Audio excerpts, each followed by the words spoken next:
녹정기, 김용원저, 제3권 14장.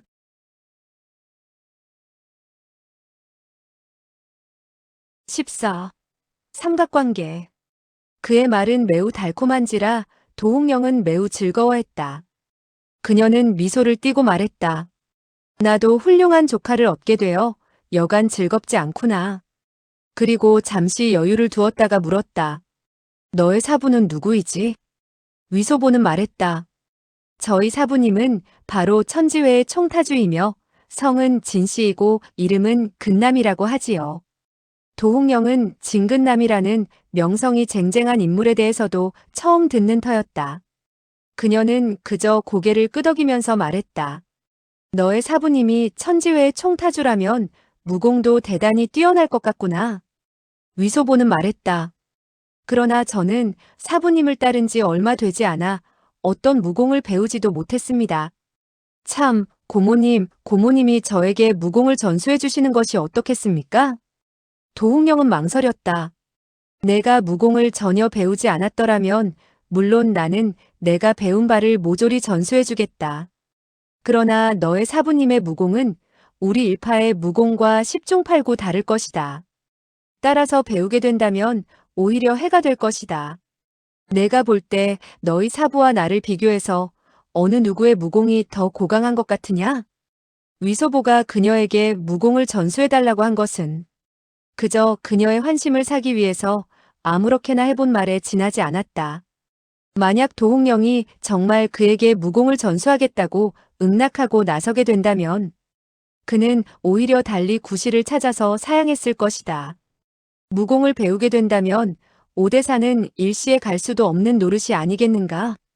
더군다나 그의 성격은 놀기를 좋아하기 때문에 참을성 있게 무공 같은 것을 배울 수가 없었다.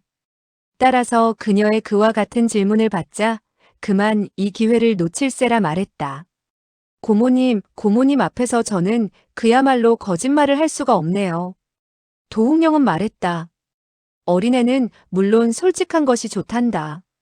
위소보는 말했다. 저는 사부님이 한 사람의 무공이 매우 뛰어난 사람과 손을 쓰는 것을 보았습니다. 그저 3초 만에 그를 제압했는데 그 사람은 졌다는 데 대해서 선뜻 승복했습니다. 고모님은 아마도 저희 사부님에 미치지 못할 것 같습니다. 도홍령은 미소했다. 그렇다. 나 역시 훨씬 미치지 못하리라고 생각했다. 내가 그 궁녀로 가장한 남자와 겨루게 되었을 때 만약 내가 그의 등에다가 일검을 찔러주지 않았더라면 나는 끝장이 나고 말았을 것이다. 너의 사부라면 어찌 그토록 쓸모가 없겠느냐? 위소보는 말했다. 그러나 그 가짜 궁녀도 정말 대단했습니다. 지금 생각하면 여전히 두려운 마음이 앞섭니다. 도홍령은 얼굴 근육이 갑자기 몇 번 부르르 떨렸다. 그리고 눈초리에는 두려운 빛이 떠올랐다. 그러한 눈동자로 그녀는 멍하니 앞을 보며 넋을 잃는 것이 아닌가. 위소보가 불렀다. 고모님, 어디 편찮으십니까? 도홍령은 대답하지 않았다. 마치 못 들은 것 같았다. 위소보가 다시 물었다. 도홍령은 그제서야 몸을 흠칫하더니 말했다. 아니다. 그런데 갑자기 팍 하며 손에 들고 있던 채찍을 땅바닥에 떨어뜨렸다. 위소보는 수레에서 뛰어내려 채찍을 집어들고는 나는 듯 다시 수레 위에 올랐는데 그 신법이 매우 민첩했다. 그는 자기의 멋진 솜씨에 도홍령이 몇 마디 칭찬의 말을 해주기를 바랐다. 그런데 그녀는 고개를 흔들며 말하는 것이 아닌가. 얘야, 너는 안정이 된 이후에 무공에 대해서 고된 수련을 쌓아야겠다. 지금의 재간으로서는 궁 안에서 태감 노릇이나 하는 것은 썩 좋겠지만 강호에서 떠돌아다니기에는 너무나 뒤떨어져 전혀 무공을 모르는 사람보다 못할 지경이다. 위소보는 온 얼굴이 시뻘개져서는 대답했다. 네. 그러나 속으로 생각했다. 내 무공이 형편없다 하지만 어째서 무공을 전혀 모르는 사람보다 못하다는 것일까? 도홍령은 그 점을 내다본 듯 설명했다. 내가 만약 무공을 전혀 모른다면 상대방이 가볍게 너를 죽이려고 하지 않을 것이다. 그러나 너에게 무공이 있다는 것을 알게 된다면 상대방은 내가 반격할 것을 방비해서 손을 쓰자마자 사정을 두지 않을 것이다. 그렇게 된다면 오히려 큰 야단이 나지 않겠느냐? 위소보는 말했다. 만약 흑점이나 열고 뒤통수나 때리는 좀도둑을 만나게 되었을 때는 어떻습니까? 도훈령은 어리둥절해져서는 일시 대답할 바를 몰랐다. 잠시 후에야 그녀는 말했다. 그 말도 억지는 없구나. 강호에서는 좀도둑들이 아마도 무공의 고수들보다 더욱 많을 것이다.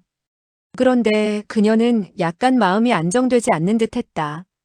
오른쪽 앞편에 한 그루 나무가 있는 것을 보고 말했다. 우리는 저기서 좀 쉬었다 가자꾸나. 노새가 풀을 좀 뜯도록 하자. 그리고 그녀는 수레를 몰아 나무 아래에 이르러서 수레를 멈췄다. 두 사람은 뛰어내려 어깨를 나란히 하여 나무 뿌리 위에 앉았다. 도훈령은 잠시 넋을 빠뜨리고 있더니 갑자기 질문을 던졌다. 그는 말을 하지 않았느냐? 위소보는 그녀가 누구에 관해서 묻는 것인지 몰라 고개를 쳐들고 그녀를 바라볼 뿐 대답하기가 어려웠다. 두 사람은 서로를 쳐다보았다. 한 사람은 상대방이 대답하기를 기다렸고 다른 한 사람은 상대방의 뜻이 어디에 있는지 알 수가 없어. 그저 쳐다보기만 하고 있는 것이다. 잠시 후 도훈령이 다시 물었다. 너는 그가 말하는 소리를 듣지 못했느냐? 그의 입술이 움직이는 것을 보았느냐 못 보았느냐? 위소보는 그녀의 그와 같은 태도를 보고 은근히 겁이 났다. 고모는 더위를 먹었나 아니면 도깨비를 만난 것일까? 그와 같은 생각을 하면서 그는 물었다. 고모님, 누구를 만났다는 것입니까? 도훈령은 말했다. 누구냐고. 그 여자로 가장했던 가짜 궁녀 말이다. 위소보는 더욱더 두려움을 느끼고 떨리는 음성으로 말했다. 고모님은 그 가짜 궁녀를 만났습니까? 어디서 만났습니까? 도훈령은 그제서야 꿈에서 깨어난 듯 정신을 차리고 말했다. 그날 밤 태후의 방에서 내가 그 가짜 궁녀와 싸우게 되었을 때 너는 그가 입을 열고 말하는 소리를 들었느냔 말이다. 위소보는 안도의 한숨을 내쉬며 말했다. 고모님은 그날 밤의 일을 묻는 것이군요. 그가 말을 했던가요? 저는 들은 적이 없는데요. 도훈령은 다시 깊이 생각해 보더니 고개를 가로저었다. 나는 그의 무공에는 훨씬 뒤떨어지기 때문에 그가 저주를 할 필요도 없었다. 위소보는 전혀 아리송하기만 해서는 권하는 말을 했다.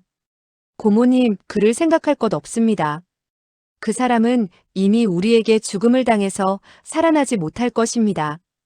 도훈령은 말했다. 그 사람은 우리에게 죽임을 당해서 살아남을 수가 없지. 그 한마디의 말은 자기 자신을 위로하는 말 같았다. 그러나 그녀가 그와 같은 말을 하는 표정에는 내심 무척 두려운 듯한 빛을 드러내고 있었다. 위소보는 생각했다. 고모님의 무공이 좋기는 하지만 도깨비를 두려워하는구나. 한 사람을 죽였을 뿐인데 이토록 마음을 가라앉히지도 못하다니. 더군다나 그 가짜 궁녀는 내가 죽인 것이지 고모님이 죽인 것이 아니지 않은가. 고모님은 늙은 갈보를 죽인답시고 반쯤 죽였을 뿐 끝내는 살아나게 되었으니 정말 형편없다고 할 수 있겠다. 이때 도훈령은 입을 열고 말했다. 그는 이미 죽었으니 아무런 상관이 없는 일이겠지? 위소보는 말했다. 그렇죠. 설사 그가 귀신이 된다 하더라도 두려워할 것은 없습니다. 도훈령이 말했다. 귀신이고 귀신이 아니고 그것은 상관이 없어. 내가 걱정하는 것은 그가 신룡교 교주의 제자가 아닌가 하는 점이야. 그렇다면 태우가 그를 사형이라고 불렀으니 그럴 리가 없어. 결코 그럴 리가 없어. 그의 무공을 보더라도 전혀 그런 것 같지 않아. 그렇지 않니? 너는 정말 그가 손을 쓸 때 입술을 달싹이는 것을 보지 못했겠지? 혼자서 중얼거리듯 말하는 그녀의 음성은 떨리고 있었다.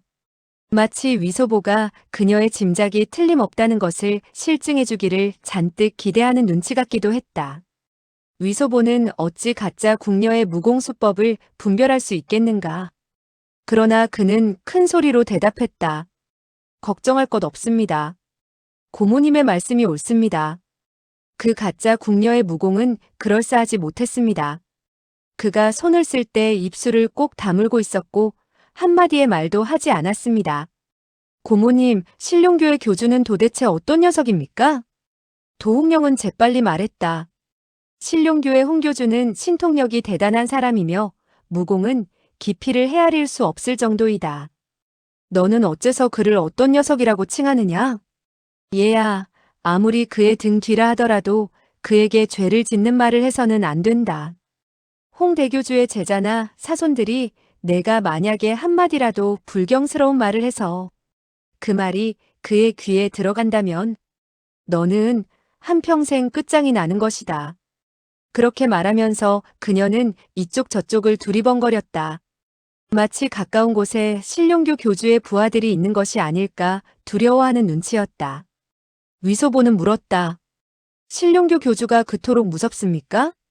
설마 하니 그가 황제의 권력보다 더 큰 권력을 쥐고 있다는 말입니까? 도홍령은 말했다. 그의 권력은 황제만 못하다.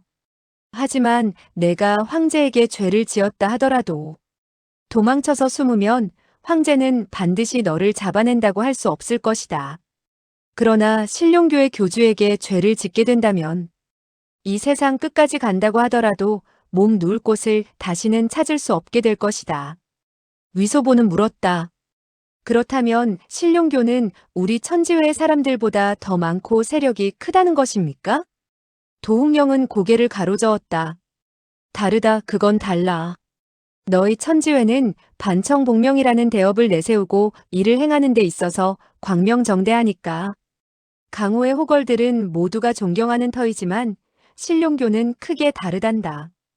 위소보는 말했다.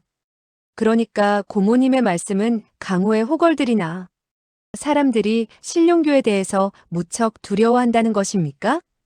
도홍령은 생각해보더니 대답했다. 나는 그저 사부에게서 약간만 들었기 때문에 강호의 일에 대해서는 아는 것이 너무나 적단다. 우리 사조부는 그와 같은 무공으로도 신룡교 제자의 손 아래 죽음을 당하셨단다.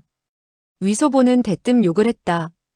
제기랄, 그렇다면 신룡교는 우리의 큰 원수가 아닙니까? 그런데 왜 그를 두려워합니까? 도홍령은 고개를 가로저으며 천천히 말했다. 우리 사부님께서는 신룡교가 전수하는 무공이 천변만화하기 때문에 무섭기 이를 데 없지만 더욱더 감당할 수 없게 만드는 것은 그들 교안에 많은 저주와 주문이라는 게 있어. 적을 상대하게 될 때 그 주문을 외우게 되면 상대방으로 하여금 간담이 서늘하게 하는 동시에 그들 자신은 싸우면 싸울수록 더 용감해진다고 하더군. 사조부께서 양남기 기주의 저택에서 경서를 훔칠 때 몇 명의 신룡교 제자들과 격전을 벌이게 되었는데 분명히 우세를 차지했다더구나.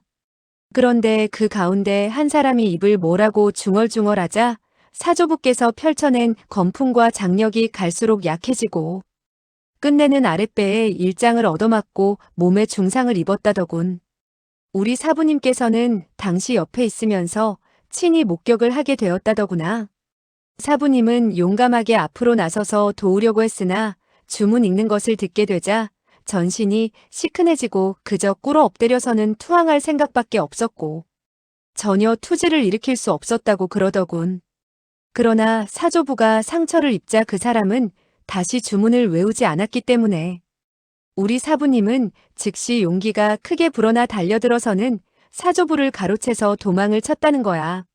사부님은 이 일이 끝난 후 그와 같은 사실을 상기하고는 부끄럽기도 하고 두렵기도 했다더군. 그렇기 때문에 2번, 3번. 천하에서 가장 위험한 일은 신룡교의 제자들과 손을 써서 싸우는 일이니 될 수 있으면 피하라고 당부하셨지. 위소보는 속으로 생각했다. 그대 사부님은 여자이니까 간이 작아서 상대방이 뛰어난 것을 보고 놀라 투항할 생각을 했겠지. 그러나 그는 그렇게 생각하면서 슬쩍 물었다. 고모님, 그 사람이 어떤 주문을 외웠는지 들어보신 적이 있습니까? 도홍령은 말했다. 나는 들어본 적이 없단다. 나는 그 가짜 궁녀가 신룡교의 제자가 아닌가 걱정이 되어서 자꾸만 너에게 그가 손을 쓸 때 입을 열지 않았느냐, 또는 입술을 움직이는 것을 보지 못했느냐고 자꾸 묻게 된 것이란다. 위소보는 고개를 끄덕였다. 아, 알고 보니 그랬었군요. 그리고 그는 당시 침대 아래서 듣고 본 바를 떠올려 본 이후 입을 열었다. 전혀 그런 적은 없었습니다. 고모님은 들었습니까? 도웅령은 말했다. 그 가짜 궁녀는 무공이 나보다 훨씬 탁월했기 때문에 나는 전력으로 상대하느라고 주위의 모든 사실에 대해서 전혀 귀를 기울일 수가 없었지. 그러나 내가 그와 한동안 싸우게 되었을 때 갑자기 마음속으로 두려움을 느끼게 되었고 그저 도망칠 생각밖에 나지 않더군. 그 후에 생각해보니 매우 이상한 생각이 들지 않을 수 없었단다. 위소보는 물었다. 고모님, 무공을 배운 이래 몇 사람과 손을 써보았습니까? 그리고 몇 사람을 죽여보았습니까? 도웅령은 고개를 가로저었다. 나는 한 번도 싸워본 적이 없고 한 사람도 죽여본 적이 없단다. 위소보는 말했다. 바로 그것입니다. 이후 고모님이 몇 사람 더 죽이게 된다면 다시 손을 써서 싸우게 되었을 때 두려움은 느끼지 않게 될 것입니다. 도웅령은 말했다. 어쩌면 내 말이 맞을지도 모른다. 그러나 나는 다른 사람과 손을 쓰고 싶은 생각도 없고 더욱 사람을 죽이고 싶은 생각도 없다. 그저 태평무사하게 그 8권의 42장경을 찾아내어서 청나라 오랑캐들의 용맥을 깨뜨릴 수만 있다면 나로서는 만족하겠다. 아, 하지만 양남기 기주의 그 42장경은 10중 8구 신룡교의 손 아래 들어가고 말았을 것이니 다시 신룡교의 손에서 빼앗으려 한다는 것은 그야말로 거의 불가능한 일이라고 할 수밖에 없구나. 그녀의 얼굴은 이미 변장을 했기 때문에 그녀의 안색이 어떤지는 알 수가 없었다. 하지만 그녀의 눈초리에서 여전히 그녀가 마음속으로 두려움을 느끼고 있다는 사실을 엿볼 수 있었다. 위소보는 물었다. 고모님, 그대는 우리 천지회에 가입하는 것이 어떻겠습니까? 그리고 그는 속으로 생각했다. 고모님은 그토록 두려워하시는데 우리 천지회에 가입하게 된다면 사람이 많고 세력이 크니 신룡교쯤은 두려워하지 않아도 되지. 도웅령은 약간 어리둥절해져서 물었다. 너는 어째서 나보고 천지회에 가입하라고 그러느냐? 위소보는 말했다. 천지회의 주목적은 반청복명에 있습니다. 그야말로 고모님의 사조부나 사부와 똑같은 마음을 가지고 있죠. 도웅령은 말했다. 그것은 매우 좋은 일이긴 하다. 그러나 그 일은 장래에 다시 논하기로 하자. 이제 나는 황궁으로 되돌아가야겠다. 너는 어디로 갈 생각이냐? 위소보는 의아하다는 듯 물었다. 그대는 다시 황궁으로 돌아간다고요? 늙은 갈보가 두렵지 않습니까? 도웅령은 한숨을 내쉬었다. 나는 어릴 적부터 궁 안에서 자랐기 때문에 아무리 생각해보아도 궁 안에서 세월을 보내야만이 두렵지 않을 것 같구나. 바깥 세상의 일에 대해서 나는 아는 것이 전혀 없다. 나는 본래 마음속의 비밀을 내가 관 속으로 가지고 가게 될까봐 두려워했는데 이제 너에게 털어놓게 되었으니 설사 태후에게 죽임을 당한다 하더라도 상관이 없게 되었다. 더군다나 황궁이란 곳은 넓은 곳이니 내가 아무 곳이나 찾아 숨어버리게 된다면 태후는 좀처럼 나를 찾을 수 없을 것이다. 위소보는 말했다. 좋습니다. 고모님은 궁으로 돌아가십시오. 이후 반드시 고모님을 찾아뵙겠습니다. 지금은 사부의 지시로 볼일을 보러 가야 합니다. 도웅령은 천지회의 일에 대해서 묻기가 거북한 듯 말했다. 장래에 내가 궁 안으로 돌아오게 된다면 어떻게 나와 만날 작정이냐? 위소보는 말했다. 제가 황궁으로 돌아가게 된다면 그 쓰레기를 불태우는 곳에다가 바위들을 모아놓고 그 바위들 위에 한 자루 나무 막대를 세워두겠습니다. 그리고 그 나무 판대기에는 한 마리의 참새를 그려놓죠. 그렇게 하면 고모님은 제가 돌아온 것을 아시게 될 것입니다. 그날 밤 우리들은 바로 그 쓰레기 태우는 장소에서 만나기로 하지요. 도웅령은 고개를 끄덕였다. 좋다. 그렇게 하기로 하자. 얘야, 강호에는 풍파가 험악하니 모든 일에 있어서 조심하도록 해라. 위소보는 고개를 끄덕였다. 네, 고모님도 조심하십시오. 태후라는 늙은 갈보는 심지가 악독하니 결코 그녀의 속임수에 넘어가는 일이 있어서는 안 될 것입니다. 두 사람은 수레를 몰아 어느 고을에 이르게 되었다. 위소보는 따로 수레를 빌렸다. 그런 연후 두 사람은 동서로 헤어져 작별을 했다. 위소보는 도홍령이 수레를 몰아 동쪽으로 나아가는 것을 보고 끊임없이 돌아보며 생각했다. 그녀는 진짜 나의 고모님이 아니지만 정말 나에게 잘 대해주시는구나. 위소보는 수레 안에서 눈을 감고 한숨 잤다.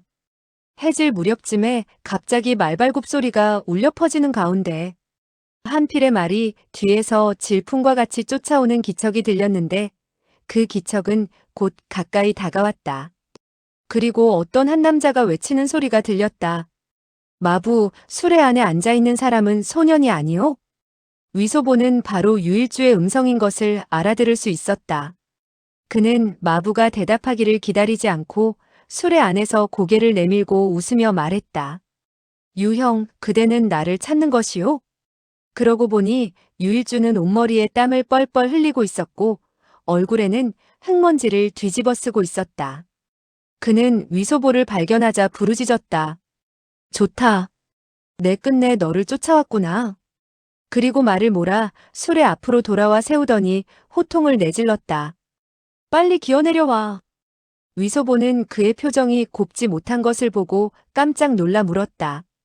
유형, 내 무슨 일에 있어서 그대에게 잘못하여 그대의 화를 돋웠소이까? 유일주는 손에 들고 있던 말채찍을 휘둘러서 수레를 끄는 노새의 머리를 힘주어 내리쳤다. 노새는 아픈지 큰 소리로 부르짖으며 벌떡 앞발을 쳐들었다. 그 바람에 수레가 뒤로 벌렁 낮아빠질 뻔했으며 마부는 하마터면 땅으로 떨어질 뻔했다. 이렇게 되자 마부도 곱지 않은 소리로 호통을 내질렀다. 대낮에 귀신이라도 보았단 말이오. 왜 이리 시비를 거는 거요? 유일주는 호통을 내질렀다. 나는 그저 시비를 걸고 싶다. 그리고 말채찍을 다시 휘둘러서는 마부의 채찍을 감싸주더니 잡아 끌었다. 그 바람에 마부는 땅바닥으로 굴러떨어지게 되었다. 유일주는 잇따라 채찍을 휘둘러 마부를 때리면서 소리쳤다. 나는 바로 이렇게 시비를 걸고 싶단 말이다. 그 마부는 버둥거리며 몸을 일으키려고 했으나 몸을 일으킬 수가 없었다. 그리하여 그는 입으로 그저 할아버지 할머니 할 것 없이 마구 욕을 해댔다. 유일주의 채찍은 더욱더 거칠고도 심하게 채찍질을 가하게 되었고 한 번의 채찍질이 가해질 때마다 피가 튀었다. 위소보는 그만 놀라 멍해져서는 생각했다. 이 마부는 그와 아무런 원한이 없다. 그가 마부를 이토록 매섭게 치는 것은 바로 나 때문일 것이다.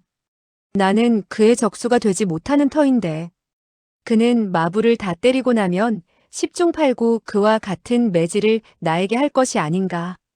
이것 참 야단났구나.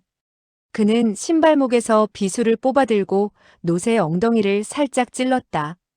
노새는 깜짝 놀라서는 맹렬히 앞으로 달려가기 시작했다. 노새는 큰 수레를 끌고서 곧장 길을 따라 급히 달렸다.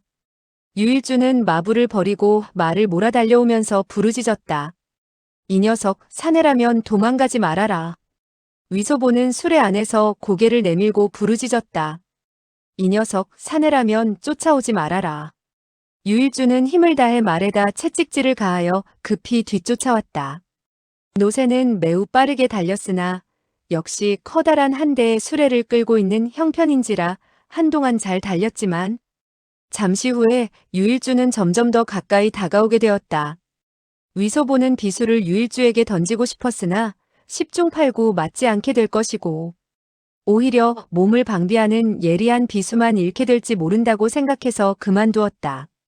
그리고 아무렇게나 호통을 지르며 노새를 급히 달려가도록 재촉했다.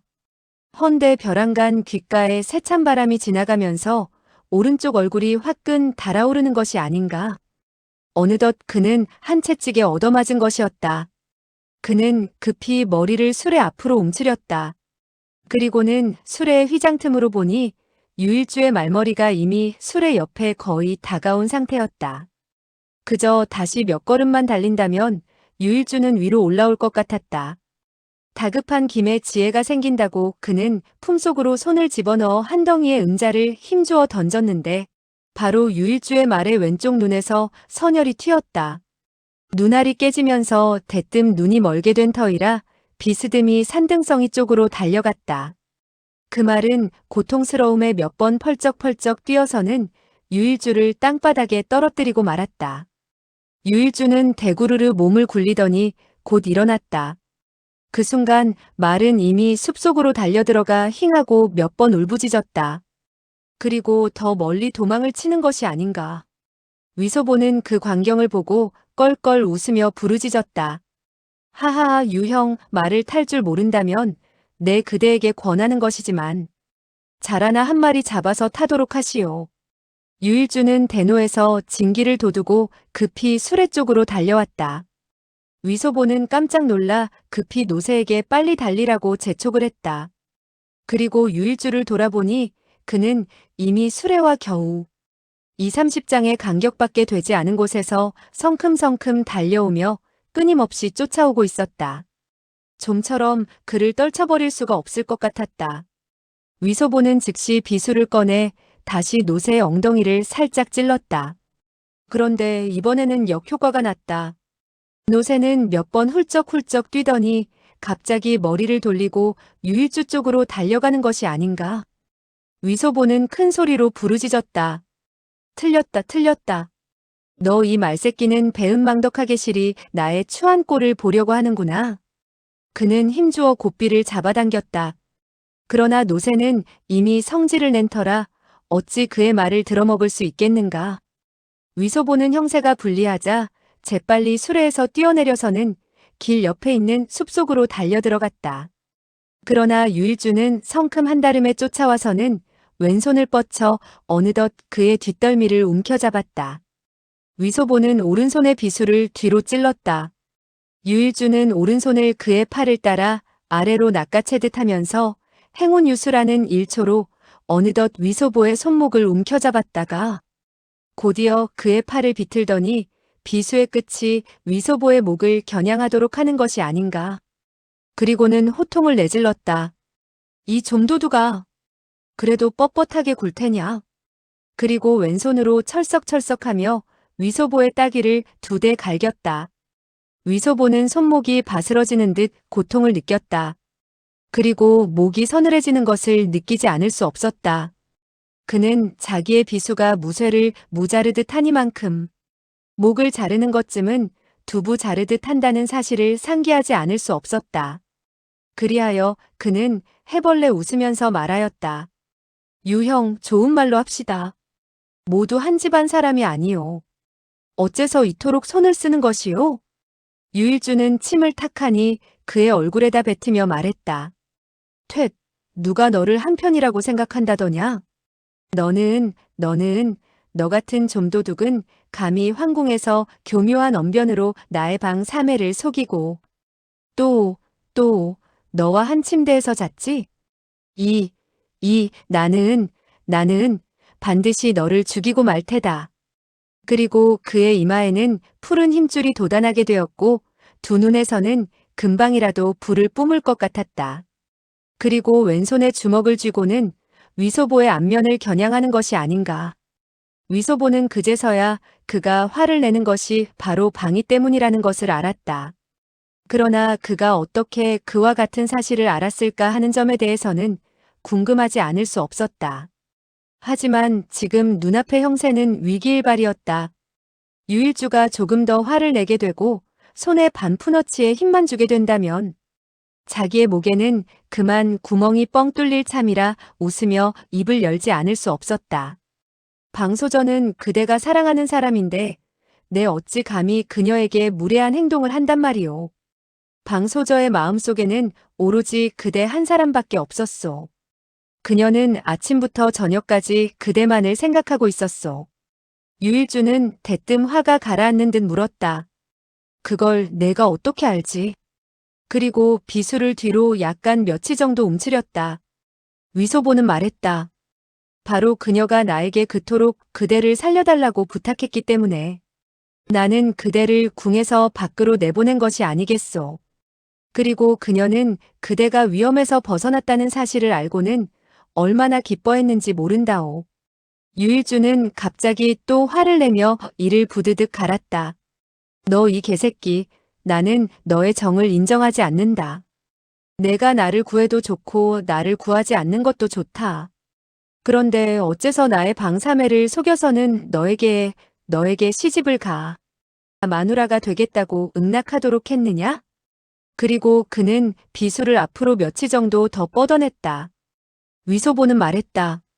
쳇, 언제 그런 일이 있었단 말이오? 그대는 누구에게 들은 것이오? 방소저와 같이 수화패월의 미녀라면 오로지 그대와 같이 준수하고 뛰어난 영웅에게만 시집갈 수 있는 자격이 갖추어지는 것이 아니겠소. 이렇게 되자 유일주의 화는 3분 정도 더 가라앉게 되었다. 비수를 다시 며칠 정도 움츠리면서 말했다. 너는 잡아떼자는 것이냐? 방삼애는 너에게 너의 마누라가 되겠다고 응낙을 했다며. 위소보는 껄껄 소리내어 웃었다. 유일주는 물었다. 뭐가 그리 웃음느냐?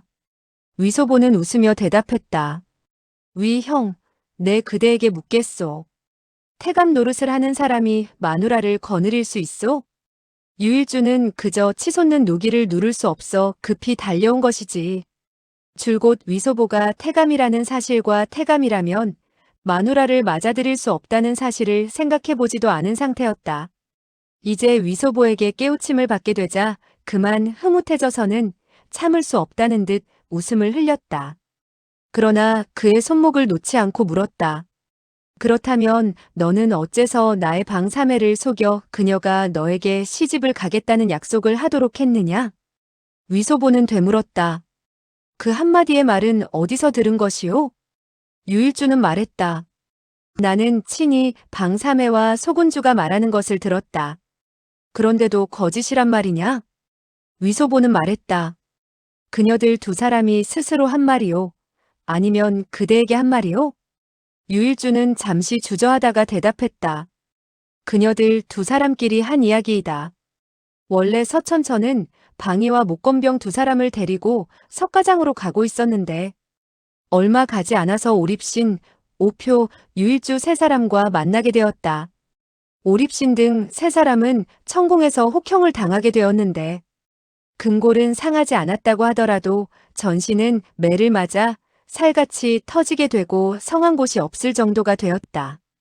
그리하여 수레를 타고서 역시 석가장으로 가서 조섭을 하려던 차였는데 그만 길에서 만나게 된 그들은 한바탕 기쁨을 주고받았다. 그런데 방이는 유일주에 대하여 표정이 옛날과는 크게 다른 점이 있었다. 만나게 되었을 때 그저 유사형이라고 한번 불렀을 뿐 그 이후에는 줄곧 냉담한 태도를 보였으며 유일주에 대해서 아랑곳하지 않는 태도를 취했다. 유일주는 몇 번이나 그녀를 한쪽으로 끌고 가서는 마음속의 말을 털어놓으려고 했으나 방이는 언제나 목건병과 떨어지지 않으려고 했다. 유일주는 다급하고 또한 울화도 치밀어 바짝 다그치게 되었다. 그렇게 되었을 때 방이는 냉정히 말했다. 유사형, 이제부터 우리 두 사람은 사남매의 정분밖에 없는 것이지. 그 외의 일은 아무것도 들먹이지 말고 아무것도 생각하지 않도록 해요. 유일주는 깜짝 놀라 물었다. 그건 또 무엇 때문이지? 방이는 냉랭히 말했다. 아무것도 아니에요. 유일주는 그녀의 손을 잡고 급히 말했다. 삼해, 그대는. 방이는 힘주어 그의 손을 떨쳐내면서 호통을 내질렀다. 좀 점잖게 구세요. 유일주는 그야말로 크게 창피를 당하게 되었다.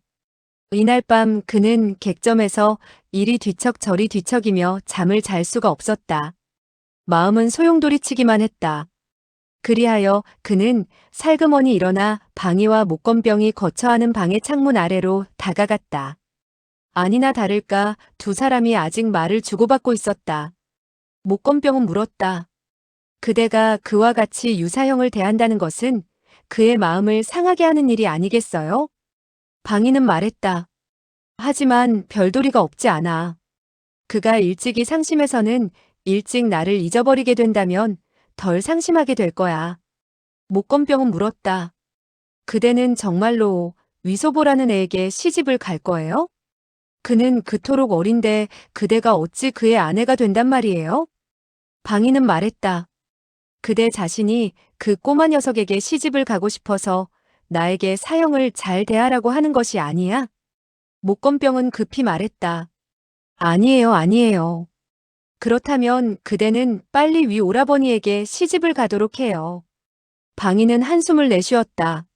나는 맹세도 했고 저주도 한 것을 그대는 잊었나요? 그날 나는 다음과 같이 말했어. 천지신명께서 보살피소서. 개 공공이 만약에 유일주를 편안무사하게 구원해준다면 소녀 방희는 공공에게 시집을 가처가 되겠으며 한평생 남편에 대해서 지조와 정절을 지키겠습니다.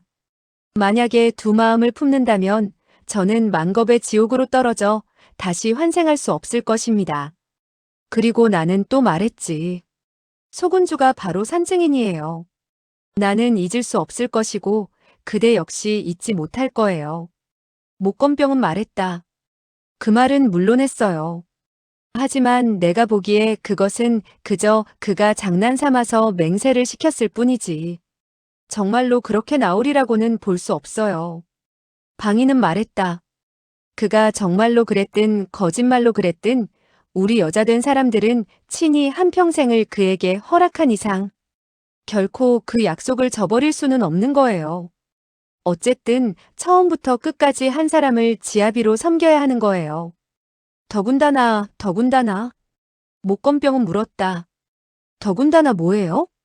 방희는 말했다. 나는 자세히 생각해 보았어요. 설사 우리가 한 말을 번복할 수 있더라도 그가 우리 두 사람과 한 침대에서 자고 같은 이불 속에서 잠잔 사실은 목건병은 킥하고 웃으면서 말했다. 위 오라버니는 정말 짓궂어요.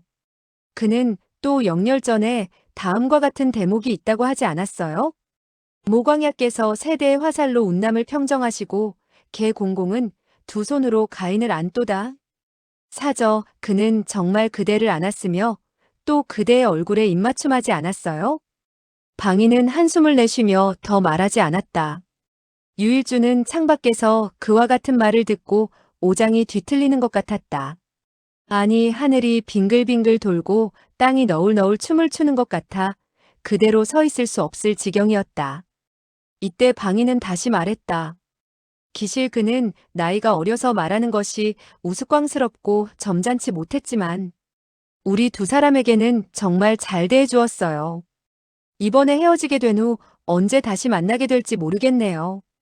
목건병은 다시 킥하고 웃으면서 나직이 말했다. 사저, 그대는 그를 생각하고 있군요. 방희는 말했다. 그래요. 나도 그를 생각하고 있어요. 목건병은 말했다. 나는 몇 번이나 그를 초청했으며 우리와 함께 석가장으로 같이 가자고 하지 않았어요? 그런데 그는 자꾸만 중요한 볼일이 있다고 했어요. 사저, 그가 말한 것은 거짓일까요? 아니면 참말일까요? 방희는 말했다. 그는 나이가 그렇게 어린데 혼자서 간다면 길에서 나쁜 사람들을 만나게 될지도 몰라요. 어떻게 하면 좋죠? 방희는 한숨을 내쉬었다. 나는 본래 서나으리에게 말해서 우리를 호송하지 말고 그를 호송해 달라고 할 참이었으나 서나으리께서 내 말을 반드시 들으려고 할 것 같지 않아 그만두었던 거예요. 목건병은 말했다. 사저, 나는 생각건데. 방희는 물었다. 뭐예요? 목건병은 한숨을 내쉬며 말했다. 아무것도 아니에요. 방희는 말했다. 우리 두 사람의 몸에 상처가 있어서 애석해요. 그렇지 않으면 그와 함께 산서성으로 갈 수 있었을 거예요.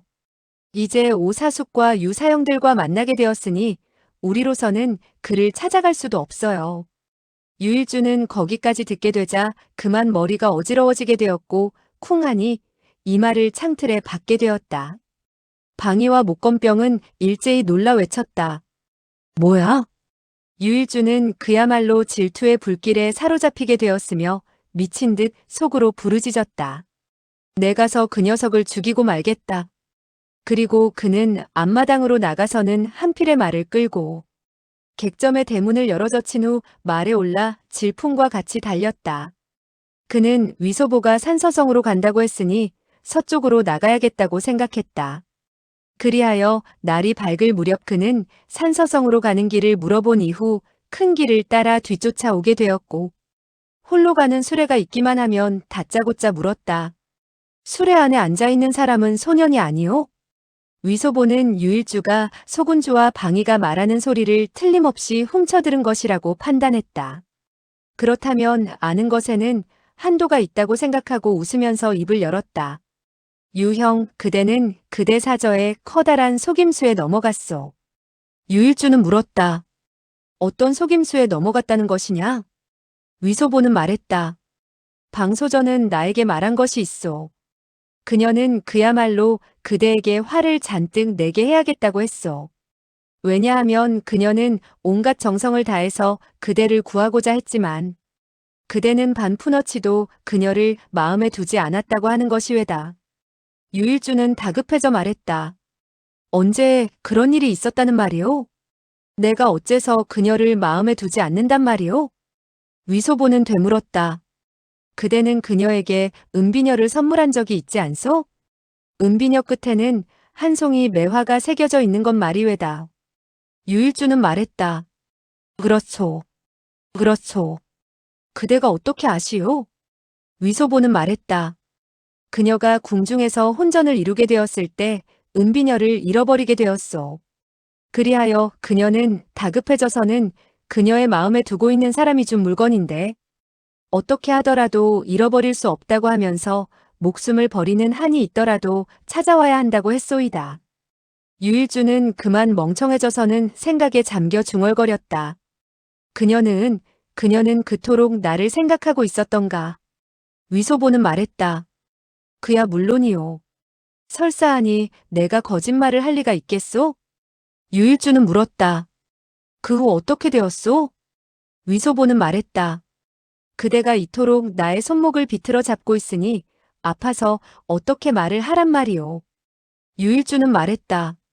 좋소. 그는 이미 마음이 수그러지게 되어 위소보에 대한 말투까지도 변한 상태였다.